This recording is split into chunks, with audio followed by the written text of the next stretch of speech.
mo rí pé rọ́pò ìyàwó Wàsíù ó ṣe ìwúyè ní Saturday. Congratulations to her. Ó yá mọ́rí. But mo fẹ́ sọ̀rọ̀ nípa àwọn oyè tí àwọn lọ́balọ́ba yìí tó kàn ń rọ́bìṣì ní ilẹ̀ Yorùbá. Ẹ cut fídíò mi o, èmi ò rán ìyá yín. You go explain Taja. I no send you now. Òótọ́ ò ní ká má sọ̀rọ̀. Mo rí pé ìgbà táwa ń dàgbà táwa ní Nàìjíríà ṣe ń gbọ́. Tó bá sọ pé wọ́n fẹ́ fún èèyàn lóyè, àwọn tó deserve oyè yẹn ló máa ń fún. Bí àwọn tó ṣe nǹkan sílùú yẹn, wọ́n ti kó nǹkan sílùú yẹn, wọ́n ti ṣe nǹkan sílùú yẹn, ẹ gbọ́ mi ṣá. Ìgbà táwa mọ àwọn tó ń fún lóyè láyé àtijọ́, àwọn tó ti ṣe nǹkan sílùú, àwọn tó ti ní ipa rere, tó ti ní very very positive impact nínú ìlú, kò ń ṣe oyè olórí burúkú tó ń fún wọn káàkiri ńsìn. Ẹ gbọ́ mi ṣá. Wọ́n fún Rọ́pò lóyè níjọ́ Saturday. Wọ́n ní ọmọ Abẹ́òkúta ní Rọ́pò. Mo ò mọ nǹkan tó ti ṣe síbẹ̀. I am not coming for Rọ́pò now. Ẹ mọ ìtínú ẹbí mi jù tí mò ń come for. Àṣàbí ọlọ́ṣẹ.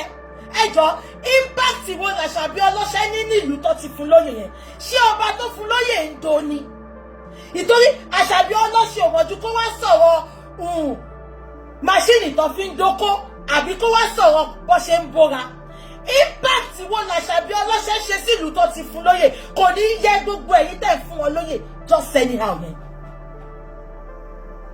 No, ẹ sọ fún mi sẹ́, òun náà ni mò ń sọ. Mi disrespect Rọ́pò sẹ́. I am not coming for Rọ́pò. Mo rí pé Rọ́pò ó deserve oyè yẹn because ọmọ Abẹ́òkúta ni. She might have paid her dues. I don't know her. So I'm not coming for her. Àṣàbí ọlọ́ṣẹ tí èmi àti yín mọ̀. Ìgbẹ́ bí kó ta máṣíìnì oko. Kó sọ pé kí obìnrin kó gbé ọkọ ọlọ́kọ lọ sí Tanzania kó lọ dó. Kó gbé ọkọ ọlọ́kọ lọ kó máa bójú ọkọ ọlọ́kọ. Àbí kó máa ṣe orí burúkú lọ. Àṣàbí ọlọ́ṣẹ ó lè wá fún mi o. Ṣé wọn pé mo ti ń jẹ́ tipẹ́? Olùṣọ́ ṣọ́ọ̀ṣì tó dópa. Adónipa. Tó dópa tó bribe gbogbo kọmitì wọn. Tó sọ pé kọ́rọ̀ yẹn máa jáde síta. Ṣé wọn pé mo wá sọ? Àṣàbí ọlọ́ṣẹ jáde tán fún mi. Ẹ gbọ́ mi ṣá. Ẹ wá ń fún Àṣàbí ọlọ́ṣẹ lóyè. Now ẹ jẹ́ kí n fún yín ní example kan. Ṣé mọ àǹtí tí mò ń polówó lẹ̀ fún? Ẹ mọ àǹtí tí mò ń polówó lẹ̀ fún, ṣé gbogbo yín rántí? Tí mo tán àǹtí yẹn ṣé mo pé mo ní nílẹ̀ ní Lẹ́kí, ṣé rántí? Ẹ má jẹ́ ń parọ́, you can go and Google it. Àǹtí yẹn àtọkọ wọn, they invested billions nílẹ̀ tán invest sí Lẹ́kí. Ọba yẹn gangan ló pe àwọn àtọkọ wọn pé èèyàn ò gbọ́dọ̀ invest nǹkan tẹ́ wá invest sí bíbáyìí, oríire lẹ kó wá sílùú yìí, iṣẹ́ lẹ kó wá sílùú yìí, oríṣiríṣi nǹkan lẹ kó wá sílùú yìí. Ọba ìlú yẹn ló ní ẹ gbọ́dọ̀ wá kó invest gbogbo owó yìí sínú ìlú yìí ká má fún yín lóyè. Lọ wá fi fún àǹtí yẹn lóyè. Àwọn nǹkan tí mo mọ̀ pé ó jẹ́ oyè láyé àtijọ́ nìyẹn. Ẹ gbọ́ mi ṣá. Tó bá níta ló fi oyè wọlé jù, Ọọ̀ni of Ifẹ̀ àti ọba Abẹ́òkúta ló fi oyè Yorùbá wọlé jù. Elégùṣì gan kò mi rí kó fúnyàn lóyè. Ṣé ẹjọ́ mo gbọ́ táwọn kan sọ pé wọ́n fowó ra oyè? No, it's not about owó nìkan. Ìsílẹ̀ káwọn ọba yẹn máa dó wọn kọ́ máa fún wọn lóyè. Àṣàbí ọlọ́ṣẹ fẹ́ impact wo ló ṣe? Ẹ wá fi Àṣàbí ọlọ́ṣẹ sílẹ̀. Olórí burúkú Dọ̀kásì Adéyínká, èṣù owó bàtà tó ní wọ́n fún lóyè olórí burúkú kan. Oyè ẹnu mi ò kálù, oyè tán lé àfún lóyè tán fún. Ẹjọ́ impact wo Dọ̀kásì Adéyínká ó lọ pín ráìsì agolo méjì níbi tó ti fún lóyè, ẹ̀dẹ̀ ti ya fún lóyè. No, ṣé ẹ̀ ń disrespect wa ni ẹ̀yin olórí burúkú baálẹ̀ tẹ́ pera yín lọ́ba yìí? Ṣé ẹ̀ ń disrespect wa ni? Ẹ gbọ́ mi ṣá. Ṣé wọ́n disrespect wa ni? Dọ̀kásì Adéyínká. Impact wo àti dọ́kà sí mọ́ lórí social media. Èṣù owó bàtà ni bí kò báyé jẹ́, kó jàgbà lọ́wọ́ ọ̀yàn kó ṣe oríṣiríṣi kò sí ọkùnrin tó wà lórí social media tí ò tí ì rí òbò ẹ̀ kó ju ìwòwò sí ọkùnrin ó dẹ̀ lọ sí community baálẹ̀ tó jẹ́ pé ojúlé mẹ́ta ó wá pé ráìsì kóńgò mẹ́ta ẹ̀ tún fún lóyè ṣé ṣí èrè ni ẹ̀yin baálẹ̀ àtàwọn ọba tẹ̀ ń fún wọn lóyè ṣé ṣí èrè ni tàbá máa sọ́ọ̀sì yìí o ẹ máa gbọ́ oúnjẹ lọ́sì ni kò ní yẹ yín ẹ mọ̀ pé ilé sanmi dùjòyè lọ ni ẹ gbọ́ oúnjẹ lọ́sì ni torí ọ̀fun ṣe fẹ́ gbọ́ oyè tán fún gbogbo wọn yìí o àwọn ló tún náwó wọn sílùú gbogbo wọn wá ń foyè ṣe competition sí ṣẹlẹ̀ ráwọn tágẹ́ẹ̀tì wọn ṣe kí n sọ fún yín àwọn aráàlú òyìnbó ni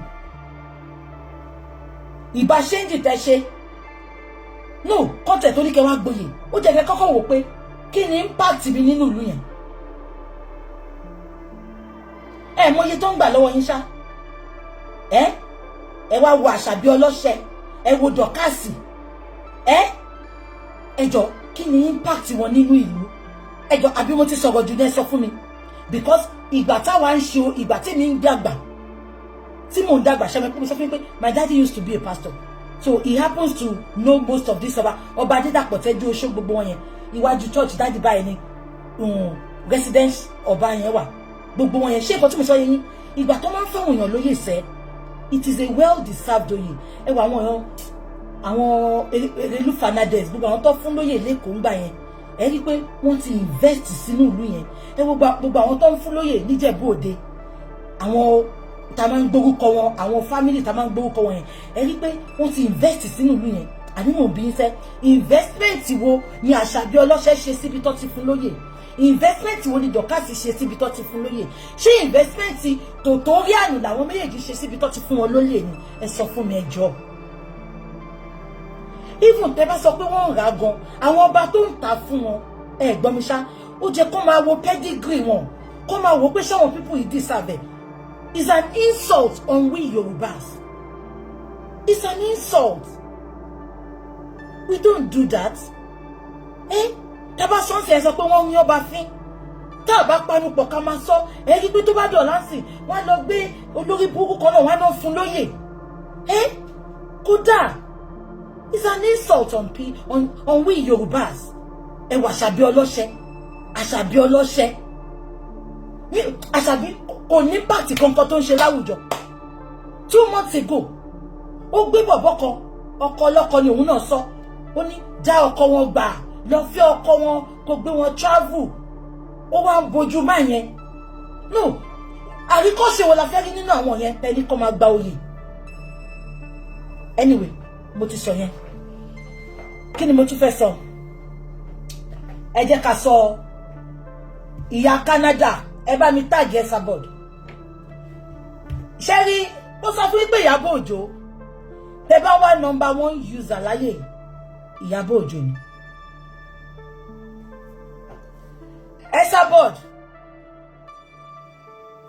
Esabod ní tiẹ̀ lọ́wọ́ mo dẹ̀ ti sọ ìjọ tí n bá Esabod parí ìjà ẹ má jẹ́ ṣépè kò sí nǹkan kan tó pa èmi àti Esabod pọ̀ nǹkan kò dẹ̀ lè pa wá pọ̀ mọ́ but ìyẹn ò ní sọ pé kí n rí òótọ́ kí n má sọ. Esabod, I'm sorry to say Esabod, shame on you. Esabod, ó dùn mí fún ẹ gan lánàá. Ṣé gbogbo yín rántí ìyá Canada yẹn tó sọ pé Ìyábọ̀ Òjó jẹ́ kó rí ẹ pé orí ẹ ò pé ẹ bá mi sọ hi tẹ́ bá rántí Ìyábọ̀ Òjó. Ìyá yẹn rubbish ẹ gan. The next day, Ìyábọ̀ gbé photo ìyá yẹn.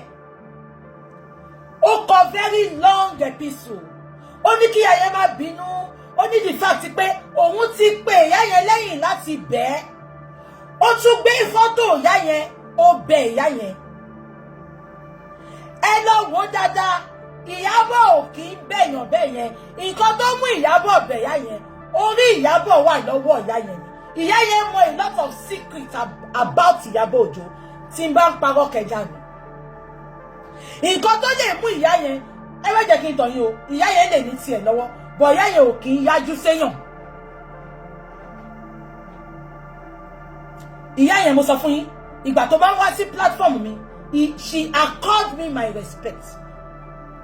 ìyá yẹn ò kì í yájú síyàn fún ìyá yẹn láti comfortably lórí social media tó sọ pé Ìyábọ̀ jẹ́ kórí ẹ pé Ìyábọ̀ sọ pé ta ló ń sọ̀rọ̀ ó lé mi ni mò ń sọ̀rọ̀ Ìyábọ̀ ti yàgbẹ́ sí ìyá yẹn lọ́wọ́ ìtorí Ìyábọ̀ ṣe sáré lọ update ó tún gbé fọ́tò ẹ̀ sí Ìyábọ̀ ní àṣírí lọ́wọ́ ìyá yẹn tó ń gbọ́dọ̀ gbọ́ níta ẹ gbọ́ mi ṣá ibẹ̀ wá kọ́ ni mò ń lọ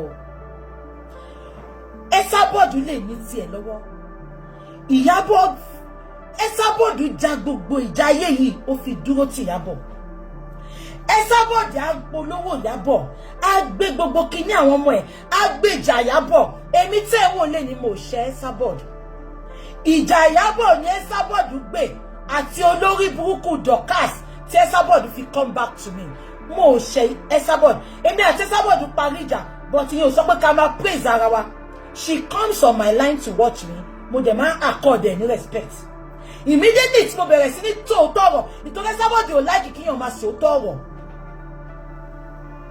immediately tí mo bẹ̀rẹ̀ sí ní sòótọ́ ọ̀rọ̀ nípa Ìyábọ̀ Òjó Esabod bẹ̀rẹ̀ sí ní wá fún mi tẹ́ bá mọ búlẹ̀tì tí Esabod ti gbà nítorí Ìyábọ̀ ò fijọ́ kan the fact pé Esabod á gbé fíìmù Ìyábọ̀ á polówó Ìyábọ̀ á gbé Ìyábọ̀ á celebrate ẹ̀ á lọ comment sí even kóhun àti Ìyábọ̀ tó jà gan ìjọ tẹ́sàbọ̀dù ń ṣe birthday Ìyábọ̀ ò gbé fídíò Esabod kò gbé Esabod sórí profile ẹ̀ ó lọ gbé sórí story ó dẹ̀ ṣí ẹ̀ ni kò dídì kí Esabod ẹ bá ní dìyẹn mú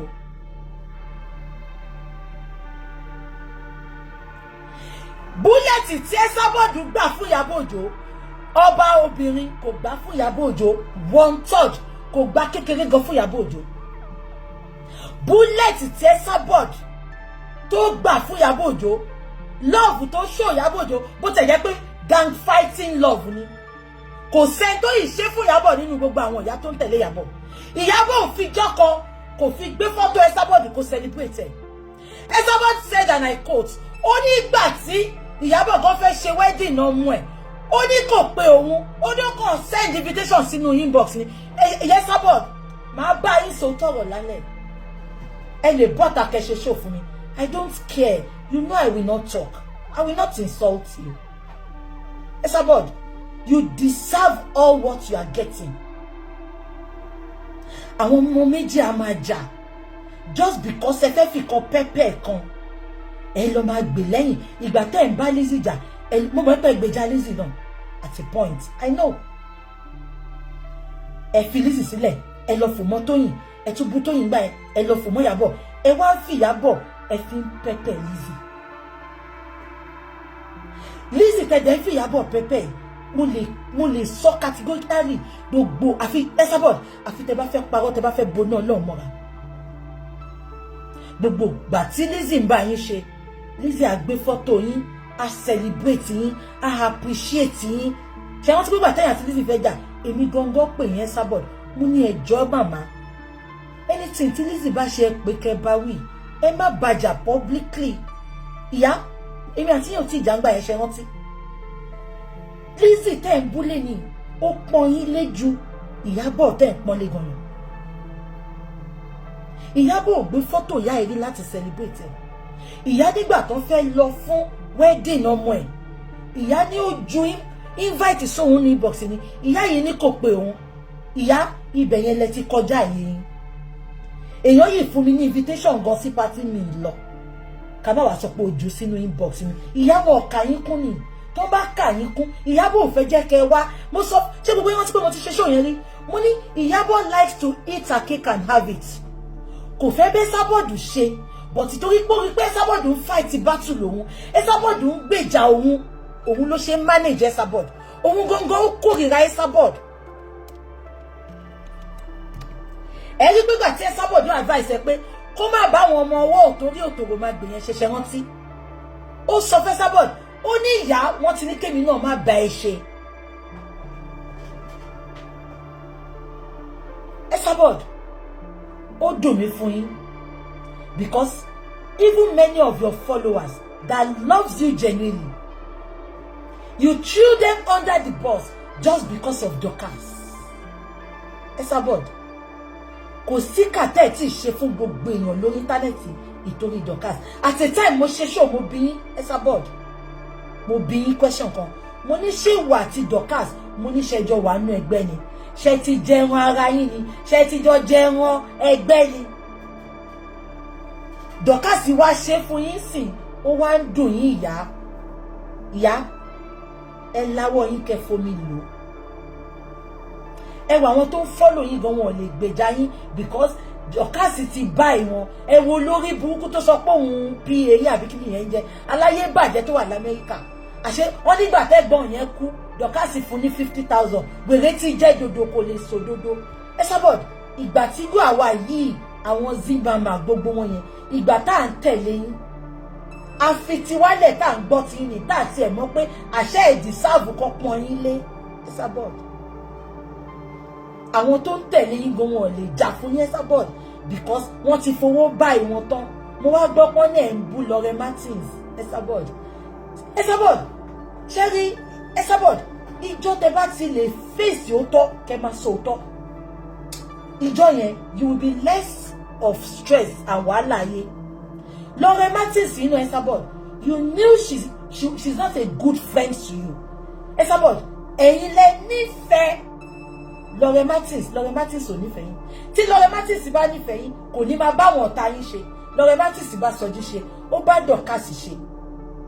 Gbogbo àwọn ọ̀tá yín pátá ni Lore Martins ń bá ṣe but yet ẹ máa celebrate ẹ ṣé torí peanut tó ń fún yín ni.